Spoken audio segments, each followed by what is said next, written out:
You start the raid in the miasma part of the throne world. Directly in front of you is a big door. What do? You move towards the door. After taking a few steps, this spawns and blocks your path. At this point, I need to stop and talk about the massive list of concerns that just flooded into my brain. For anyone who didn't play through the Witch Queen campaign, this is Savathun's Shadow Clone Jutsu. Who is Savathun? Well, she is the big bad of the Witch Queen campaign. More importantly, she's dead. Here, I've got video evidence backing up that claim. Since Savathun is dead, how is her shadow clone running around doing its own thing? Can her clones just do whatever? Do they have free will? Can they get semi-respectable jobs and contribute to the growth of sentient beings throughout the universe? Can they get hitched and have little shadow clone Savathulings running around? The presence of this being raises many uncomfortable questions that I really think need to be addressed. Realistically though, it doesn't matter. She dies in like 5 seconds and then you move through the door to the next section of the raid. This encounter requires you to navigate a ferry into a nearby garage. The challenge is that the ferry breaks down more frequently than the lawn tractor setting in my own garage. When spring rolls around, I tend to jumpstart my rig with a few swift kicks. In game, you'll need to acquire the knowledge of how to repair the ferry. You do this by picking up these rods that give you a boost of knowledge. I assume this works like the newer mods from Prey. Instead of transferring the knowledge directly into your brain via a sterile needle, your guardian will shove the rods directly into their eye socket in order to absorb the information contained within. These are single use only, so you'll need to repeat the process many times to fully understand the intricacies of repairing the ferry. The ferry will break down repeatedly in your journey. Each time the ferry stops, something else on it breaks. This means the information you previously obtained from the knowledge rods is now completely useless. Fortunately, there are many more knowledge rods conveniently located around the area just waiting to be shoved into your eye socket. The other challenge you'll contend with is that you'll be swarmed by enemies attempting to stop you from reaching the garage. I can't really blame them for that. This ferry is a menace.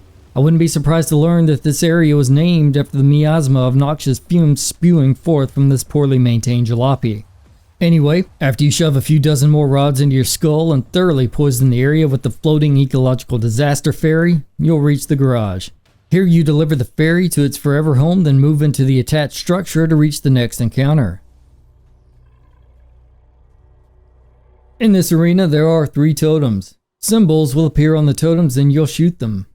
On a quick side note, the number of symbols you have to memorize during this raid is ridiculous. It's so silly that Bungie created an entire room dedicated to helping you memorize them.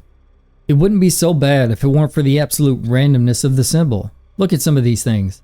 What is this supposed to be? Earth? Okay, I guess that makes sense. What is this one? Witch Queen logo? Savathun. I guess this one makes sense too. Alright, now someone explain to me what the heck this is supposed to be. You know what? Hang on a minute. I'm going to reverse image search this on Google. What is that? A dumpster fire? Is this symbol named dumpster fire? Love. You've got to be kidding me. How is this love?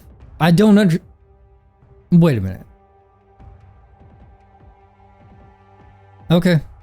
I guess that checks out. Maybe these symbols aren't that random. Oh well, moving on. You start by hunting down these taken knights that like to hide somewhere in the arena. When I find them, I like to punch them. Each time a knight dies, a symbol appears on a pole. It's very important to distinguish between totems and poles. Poles have symbols you don't shoot. Totems have symbols you do shoot. It's all very complicated, but this graphic I made should help clarify things somewhat. The people not responsible for punching knights will need to be pole watchers. The symbol on the pole tells the knight puncher which door to enter. When the knight puncher enters a door, they have to punch these taken captains. A symbol spawns near the taken captain after it's been thoroughly punched. Once you get all 3 symbols to spawn, you need to find the totem with the matching symbols and you shoot them. For the love of God, do not shoot the pole. You shoot the totem. Once you shoot all 3 symbols, the phase ends and you repeat the process with the 2 remaining totems. I feel like I need to call out the glaring flaw in this grand plan to keep invaders out. The whole premise is that you shoot symbols on the totems, which opens the door to the next arena. There's literally a room right before the totem encounter with impenetrable glass. I was willing to overlook the knowledge rods that you have to shove into your eye socket, but this crosses the line and I'm not willing to suspend my disbelief further. Look at this. You can shoot Han Solo here all you want, nothing happens. The bullets aren't going through. Why not use this around the totems and that completely solves the problem? Now Guardians can't shoot the symbols on the totems. Boom! I solved your invader problem. The security system for this super secret mystery alien pyramid thing from Stargate is now more flawless than my losing streak in the Crucible. What do I know?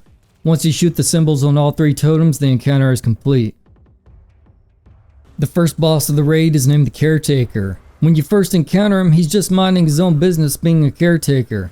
He's basically a kindly old man, and if it weren't for the fact that he is so diligent about his caretaking duties, I'd expect him to give me a piece of candy, call me a little scamp, then tell me to run along home before it gets dark out. Before I move on, I like to punch him in the crotch. This is something I do in memory of an old friend named Kimball.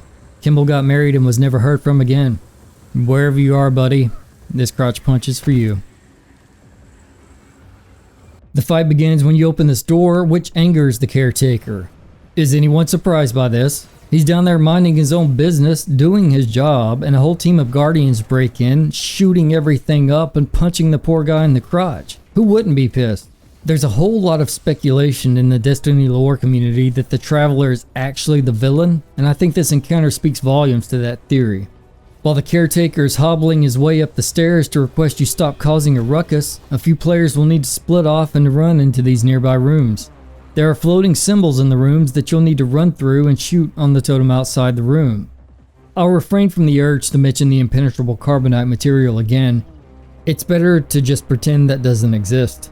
About the time you shoot all the symbols on the totem, the Caretaker will have shuffled his way up the steps. His attack consists of throwing footballs at you, no doubt reminiscent of the way he played with his grandchildren before his work carried him to this lonely place.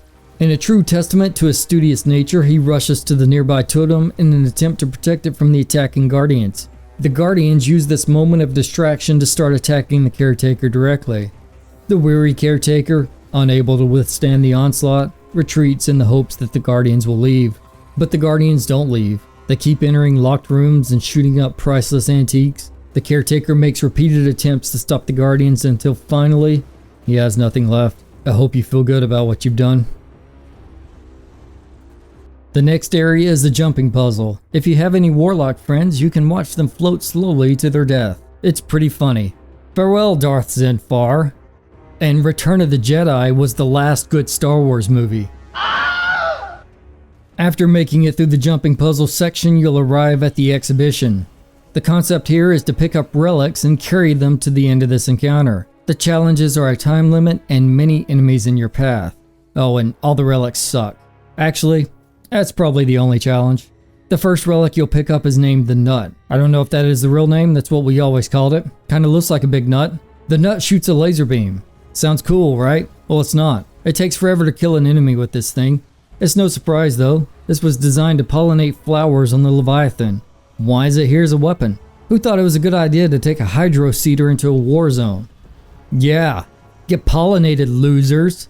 I'll pollinate you right in the face. I like when I don't have to carry a relic. I use a freeze ray. Chill out, guys. Yeah, this thing does amazing work, but sometimes I need to use a sword to take down tougher enemies. A little whack spin, if you know what I mean.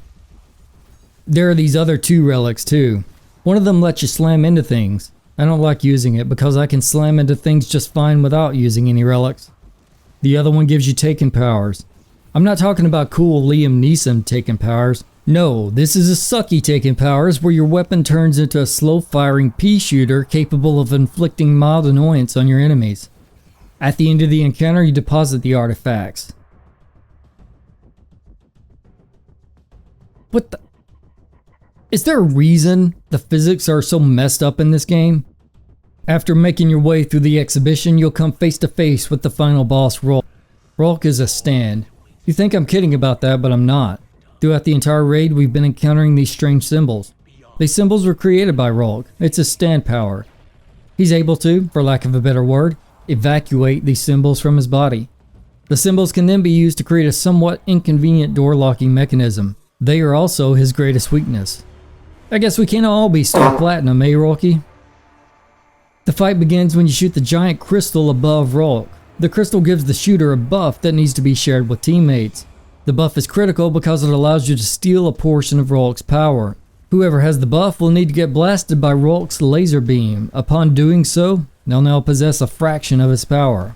You'll notice more of the symbols scattered around the arena. Unlike previous encounters, you won't shoot the symbols. That don't work here. We are now at the source, Rhulk, and the only way to injure him is to slam his stolen power back into his metaphorical cavity. This is possible because the stolen power is both equal and opposite to Rhulk. Find the two equal symbols around the arena and slam his stolen power into the corresponding totem. In doing so, you'll create a tachyon feedback pulse that causes a resonance cascade within Rhulk's body. It's like physics, man. Once it is apparent that you know Rhulk's weakness, he summons you up to his top platform for some close combat. It's not hand-to-hand combat, it's hand-to-foot combat. You see, Rhulk has this kick. He's too good to dirty his hands with attacking you. He has this big cloud strife sword, but he drops it on the ground to kick you. Yeah, he's gonna kick you. This situation reminds me of gymnasts. Ever interacted with a gymnast? It's like in high school when the teacher calls on Hannah the gymnast to come up to the board to answer a question. Hannah got a nasty paper cut on her left hand 2 weeks ago and can't handle the thought of writing on the board with her hands, so she picks up the chalk with her foot and writes out the entire collection of 154 Shakespearean sonnets on the board. Thanks, Hannah. We know you're a gymnast. Rhulk is Hannah. While Rhulk is busy kicking all your slow-moving warlock teammates, more of his stolen power needs to be slammed into his allegorical orifice. This is done via the 4 mini-totems located around the platform. Same process as before. Eventually this weakens Rhulk enough for you to be able to hurt him. Unload everything you've got until he makes like a tree and leaves. That's not a pun. He literally turns into a tree. You'll get a reward for all your hard work.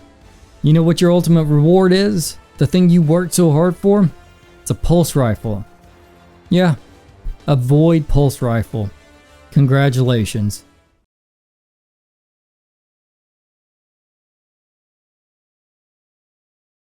Well, that's it. That's the Vow of the Disciple raid. I can already hear you furiously typing in the comments right now about how my title was a complete lie. There was no review, you'll say. All you've done is just made observations about various encounters within the raid. It was all clickbait.